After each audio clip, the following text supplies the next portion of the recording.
I think we worked our way through the agenda. I knew that we'd be through it probably about this point. We have no presentation, so I'm just going to move into public comments. And again, I have quite a few, so we request a couple minutes each. So Tim Houchin. Tim, thanks for good to see you back. Yeah. As some of you might know, I've been spending a lot of time out in Riverville, and I can't tell you how frustrating it is out there to try to do outreach without the tools that I need to be able to really deliver on anything out there. First of all, I got a couple of real severe cases of people that need to get into housing. I've got a woman in a wheelchair who suffered a stroke a few months back. She can barely get herself back and forth to the restroom and get to water and food and so forth. She needs to be out there. I've got another couple. He's a veteran. I know her since she was 19. She's been homeless. Suffers severe and frequent epileptic seizures, and oftentimes she falls face first when she goes into her fit. And she's pregnant. She's due January 2nd. Wow. And I need to get her out of there. I really do. I mean, she's been doing good as far as I got her going to the doctor, regular visits and so forth. They're a good couple. He's really good with her. And we got to get them out of there. I'm also doing, when I'm doing my outreach out there, I'm surveying for needs. And I'm finding that half of the people that I talked about there need some type of document, whether it be to be able to be employable, or whether it is to be able to have access to public assistance, the IDs, the birth certificates, to be able to replace Social Security cards. Okay, so what I'm asking is I'm asking to be able to do that, to be able to deliver on those documents, to sign the fee waivers and affidavits, whatever it takes to get them to be able to do that. I didn't find out about this till 8:34 this morning, so I kind of got shot up here. I live under the Catella Bridge over there by the Honda Center. Yeah, I've been out on that ledge almost 6 years up there, and I've been out there almost 11 years total. This shelter over on Kramer is a great idea. We were at the board supervisors meeting and heard the pitch on that, and I remember that gentleman right there being there. It's great idea. It's 200 people though. I got a ticket several years ago from sheriff's deputies doing a bike patrol 2 weeks before Christmas, and I told one of the deputies, "Hey, there's 30,000 people out here." Okay, oh, there could be that many. I'd see them. I was wrong. I was 5,000 low. Okay, so it's a drop in the bucket. All right. Some of these people, like me, I do not deal with the government. Okay, as much as possible. I spent 14 years in the Marine Corps. I'm tired of the government. Okay, I'll call you if I need something. And I don't like being down here, but you know, somebody's got to come down here and talk to you guys. You know, because I don't see any of you guys out there. You know, I don't remember seeing anybody at these tables out here. Okay, I don't know any of these people, but they have to know that you're available. Okay, putting it in the paper. Normal means of contact does not work with us because we don't trust y'all. Okay, it's that simple. And I'm a fairly intelligent guy. I just have problems. Okay, the only thing I've ever been good at was being a Marine. Okay, so I'm pretty good at killing stuff, but I can't fix a lot of things. You're gonna have to engage these people and figure out something that works for them. Okay, because you got mental illness, you got alcohol, you got drugs. You got just pissed at the world like me, and you know, there's got to be some way to contact me. Okay, I got drugged down here by Lou because he showed up and said, "Hey, you go," and I got told, "Yeah, you're going," so I'm going. I don't know how to solve this, but I do know that the status quo does not work. The Civic Center is not going to be housed by that courtyard. That doesn't cover the people that live in the Civic Center. They just live in the Civic Center. There's more than 200 people there. So we'll make a dent in the Civic Center maybe, but there'll still be people living out all around the Civic Center. So it'll just cut it back. I don't want to suck up any more of this time, but try something different, okay? I don't care if it sounds crazy as hell, okay? Give it a shot. It may work. You never know.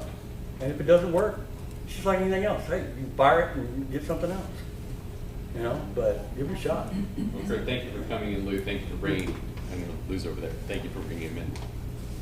Kathy Moore. Hi, I live with him under Catella Bridge. I've been homeless for the last 4 years. All of you have been doing a lot, I guess I could say, but you have no experience. That's why you can't figure out how to solve this problem. You have houses, you don't understand that these people are lost, broken, and addicted. They are the shell of the person they used to be. They cannot just go from where they are back into society. Like he said, a lot of them don't trust you. A lot of them have mental illness, drug addiction. A lot of them feel like they're less than because of the way the community treats them. That housing is not going to help. You were talking about families. There's hardly any families out on the riverbed. There's a lot of single people, but I don't see anybody giving any help to them. I have an idea for an area that could be put mobile homes, and I'm talking donate services. This way everybody gets a tax write-off. I'm not asking for money from you guys, even though you got a lot of money over the years for us. I know I can help the people because I've been through it.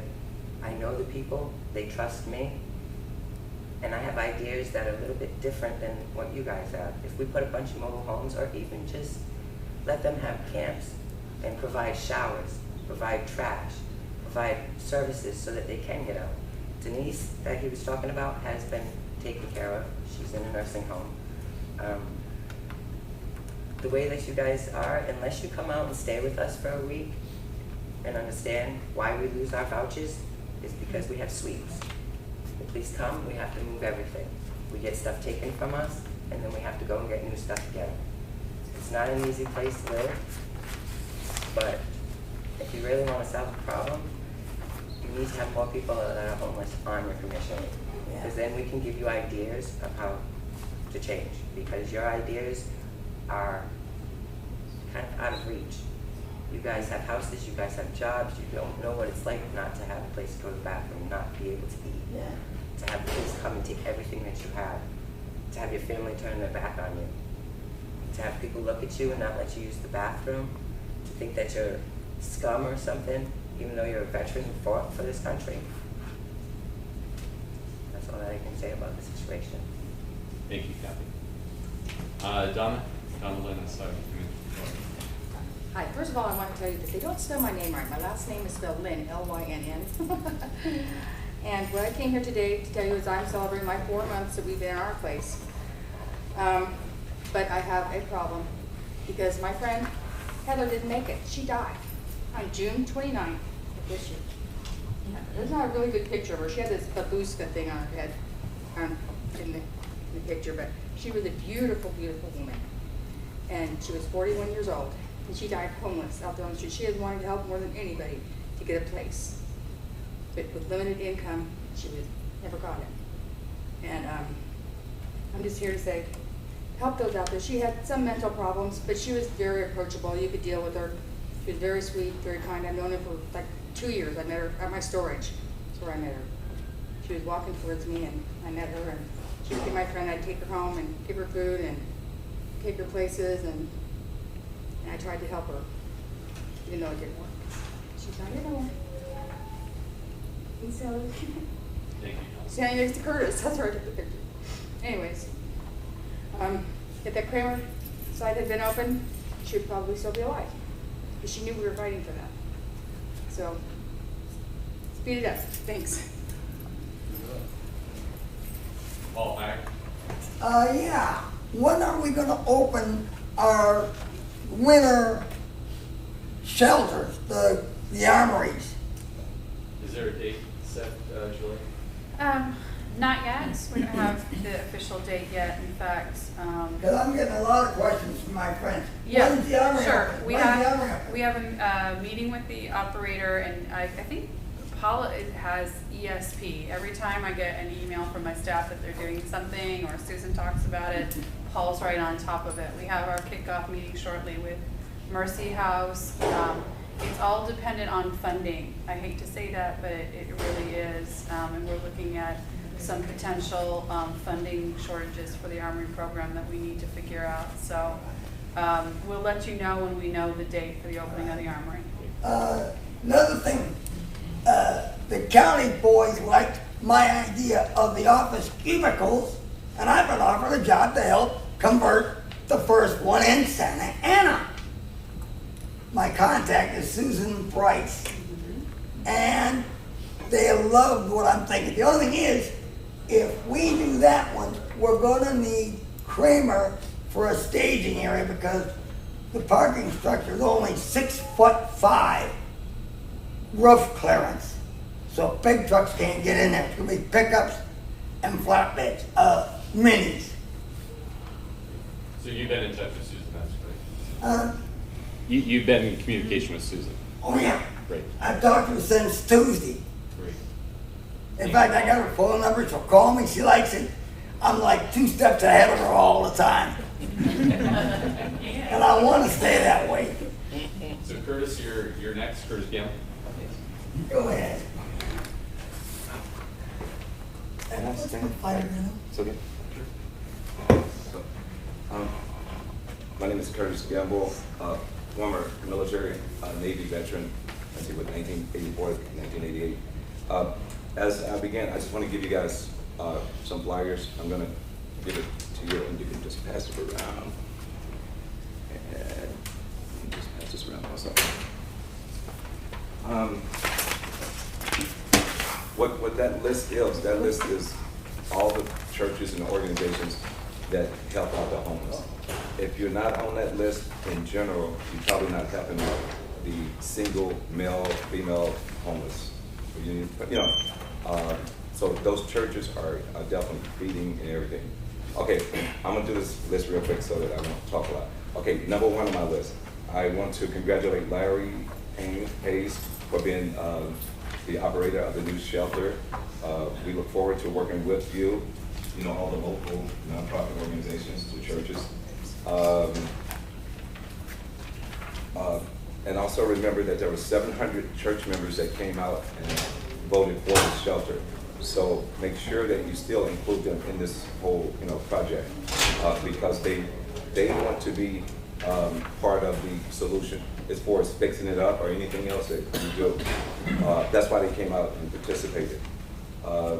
Again, I want to say I went to Palm Springs and visited Roy's Desert Resort Center, and it's exactly like what we're trying to do. So if you sit here and say, oh, I don't know what to do, well, okay, do like I did. Get on the bus at the Poston Amtrak and go down to Palm Springs. It costs $16.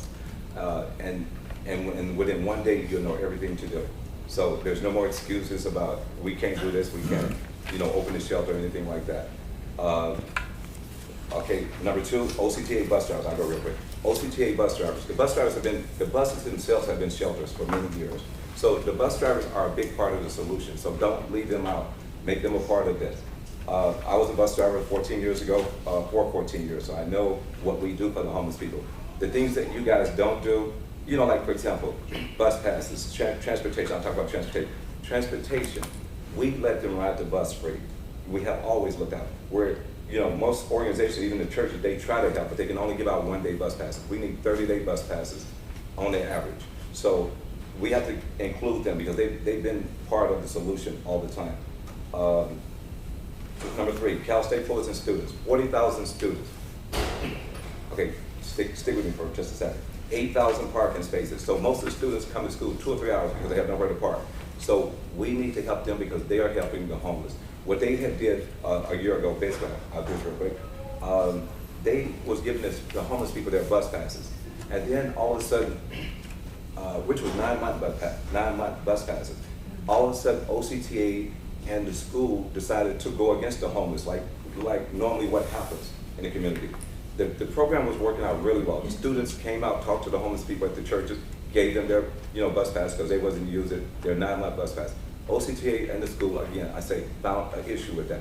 Most of the things that I work on with the homeless people, every time we find a solution, then the people come along and just go after the homeless people like they're enemies. So again, what I need you guys to do is find out about this OCTA and Cal State Fullerton student, and let the students do what they want to do with their bus pass. Everybody else who buys a 30-day bus pass, they can do what they want to do with it. If they want to give it to us, they give it to us. Why can't the students? The students are grown adults, and you have OCTA and the school interfering with these grown students, telling them what they can't do with their pass, and that's only to go against the homeless, in my opinion. Okay, EBT card. I go real quick. EBT card. I have a $184 EBT card. EBT card is something that they give to the homeless people so they can get food and stuff like that. Okay, those cards work out real well. Even those EBT cards should be able to be shown to the bus driver to say, hey, they can ride. I don't know how you would fund this or how you would do it, but the EBT cards works really well. Like I said, you get $184 worth of food, but you have no transportation to go get the food. You see what I'm saying? Yeah. Or cook or do anything like that. You have so many homeless people that are trying to make it to those places on that list. If you look at it, it's bus routes on there. They have no way of getting there. I have rode the bus so many times and left my homeless friends who were hungry, and I'm looking out the window at them, but they can't go. And that's so sad. Okay, bye. The shelter. Okay, the Armory. We can open up the Armory, but Fullerton, first of all, the people in Fullerton do not want to leave out. They're not going to come to the Kramer property, they're not going to come to Santa Ana. They love Fullerton. I'm just giving you what they say. But in return, we want the Hunts Library, which is it's like 4,000 square feet. The Armory is 7,000 square feet. That building can be used as at least a 50-bed shelter, or 100-bed, or whatever. So we want to be able to use the Hunts Library, so we want you to put emphasis on getting the Hunts Library as a shelter also. And I'll go ahead and end because this has been long. Okay, but thank you guys for listening, and we hope that you listen to Kathy and Kurt and everybody who's telling you, because these are real things that's happening out here. And prolonging this shelter is not going to make it any better. Basically, the shelter should be open right today. You should go down, get the key, Larry, and open the door. You know, because I went to Palm Springs, and okay, no, that's not Palm Springs. I went to Laguna just the other day. I just went over there just to look and talk with people, and came right back. But Laguna has made it very clear. Open up the building, and you'll learn all these things. Nothing's going to be perfect. No matter what you do, you're going to have to change it anyway. So why wait that whole year? And one more thing, and I'm going to stop. I mean, if you're going to wait a year to open that shelter, there's no reason that we can't use it temporarily as, where to feed people or do anything else. We have so many mobile showers and mobile laundry, but they have nowhere to take their mobile home. So either way it goes, we're going to find a way to use it because it's ours. 700 church members came out and voted for us to have it, and it's time to open up the doors to the shelter. Thank you very much. And speaking of opening shelters, we'll end on a great note from Gene Watkins. I have invitations to our formal opening of a new shelter. We're finally reopening the hospitality house. The grand opening is November 21st. 10 o'clock in the morning, there'll be soup and salad afterward and tours. And I want to say something too about the model that we use. Most of our people that work at our shelter have been homeless. So it's not that we don't completely know, and I know that's true for a lot of other housing providers, that so it's not completely true. We do have rules, and unfortunately we have to when we get big groups of people together, but we try to keep them to a minimum, or especially walk-in, no questions asked kind of shelter. Unfortunately, it's just for men. We want to get one for women. But I think everybody's really trying and really impatient because we all know the problem. But let's keep going. It's working. And Gene, I think you should be commended, and the Salvation Army. This has been a long time in process, and for those that aren't involved with construction, forgive me. It takes a long time. There's a lot that goes into it, and this process with the new site that will be open, it's not that far from here, has been years in the making, and the Salvation Army has been persistent in working with the city of Santa Ana to come up with a great model. Jean's been really key to that through her leadership and her involvement in building the relationships with city of Santa Ana staff and the electeds. And this new facility will be a great asset to the community, not only Orange County as a whole, but specifically this neighborhood. And they've been on this site for nearly over 50 years, and now this new building. I was going to say, we here like Salvation Army, that there's no shelter in Orange County, and we've been here for 50 years. It's just been a really small place to put 50 people, but it's still going, and it's going to add 25 more people, and a lot of different possibilities for education, vocation, housing quicker. I want to say something too more positive. This last year, while we've been working in even the temporary shelter, with the programs that have been opened and the coordinated entry effort, we have seen a big increase on people coming through our shelter that can get housing within 2 weeks to a month. So it's really, really working. It's just not working for 30,000 people yet. Well, thank you, Jean. We're glad. So. Excuse me. If you give me a chance, I say by the first of the year, I can cut this homeless problem in half. I can do a better job than all of you are doing, and I don't mean to be disrespectful to any of you, but I know what I can do, and I know the people, and I know how to solve this problem. There's a piece of land that I need that's behind the Honda Center, and if I don't have anybody stopping me or hindering me, I can get at least half of those people off the street and into what they need. I'm sorry that I might have offended some people who had shelters here, but 50, 75 beds isn't going to do nothing. There is more than 75 people on just the Santa Ana from Lincoln to Memory. It's And 50 some of these people every 2 weeks. So Well, it's not. with that, I can encourage your dialogue to continue, and Yeah, I was going to ask if I could give you my card. We'd love to. Yes. yeah, make sure that you connect us, since I know this is the first time, because there's a lot of things I'd like to talk about. No problem. So with that, I will close our. Yes, we do have member comments. I apologize. Yeah. I'm just really excited to announce the opening of Rockwood Apartments in Anaheim, and I would like to also invite Helen to add any comments. This is a joint project, 70 units of affordable housing between the Anaheim Housing Authority and Jamboree Housing and Innovative Housing. And we have 48 project-based voucher units working with Anaheim Housing Authority. It's a family, mainly a family property. We have 15 MHSA units and 7 just TCAC, regular tax credit, low-income units. And Helen, is there anything you want to add about that? Back a sec. Yes, this is obviously a really good example of a collaborative effort to address both individuals who are coming from chronic homelessness with mental illness and also families who are homeless in Anaheim. So having this many new units, and I think what's distinctive about this new community is it's going to have a lot of on-site support and services for the individuals and families through the Mental Health Services Act. Those 15 individuals who will be moving in will have 24/7 support through full service partners. And then the 48 families, which will probably be about 150 people who are going to be housed, who were homeless before in Anaheim. This is really a model for what we can and should be doing much more of in Orange County. And my understanding is that Jamboree Housing is providing the basic resident services, Innovative Housing is providing the economic self-reliance, another layer on top of that.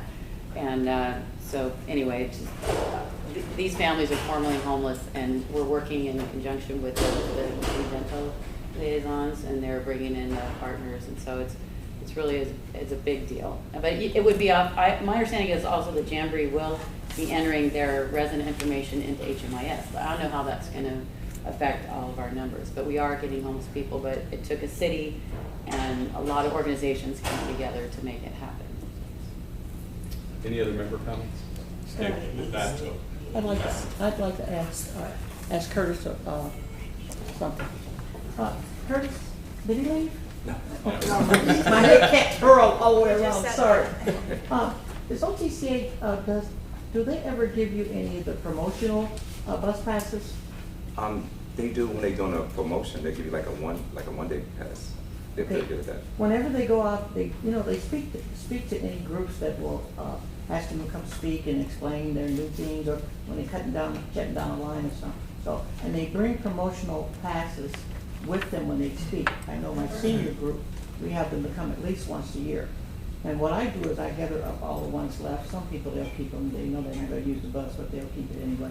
And I try to gather them up, and then I give them up to the homeless that I come in contact with. And I just want to know, because I am going to ask some people about it. My husband retired from OTCA, one of his retirements. And I have been on some of their committees and stuff. I'll be on a lot of stuff. And I don't want you to go away and think that nobody's here. I be jotting myself notes because now that I'm old, I don't do as much. And when I first started getting information about helping homeless, the place that was the hotbed in America was Chicago. And I went to Chicago and became homeless. More homeless than I thought I was going to become because they stole all my money. So then I had to be homeless until someone could know where I was and just let me do a call to get back to where I need to go. But I want you to know that I will see, and unfortunately the guy that I knew the best that could do this, he's now in Los Angeles, Part Lady, but the new guy, you know, is Cash, you know, somebody. I'll see what are they doing with those emotional ones that are left behind, because some of the places when they come and speak, they bring a lot. Like the people tell them they're going to have 100 people, they'll bring 100 promotional. Well, some of the people just leave it there. Some people just throw them away. Why are we doing that? Why don't we pass them on? So I will take that as a challenge to look into that and see what we can do. Now they are just one-day passes, but you know, one day is better than no day. I think if you talk to them, because they have already agreed in the 5-page a memo that they agreed to move the buses over to the shelter and everything. Mm-hmm. So if we just have some of you guys to go over and speak to them, I think we'll do whatever you guys ask, because they've already shown support for the I homeless. know quite a few of them. I know some of the people on the board. So I'm taking it up for, you know, as a mouth to go and talk So to. in respect to Colin, the two of you continue the Yeah. conversation. Well, I didn't want him to leave without finding out the key, because I don't want to go and ask them and then they say, well, we give it to them. I want to know for a fact so they can't turn me down. Thank you. So with that, we'll close our meeting, and we'll see everyone at this full meeting on December. Keep taking care of my city, okay? December 9th. On all these, like 30-day turnaround, when are we hiring the homeless to be the laborers? Let's bring them in.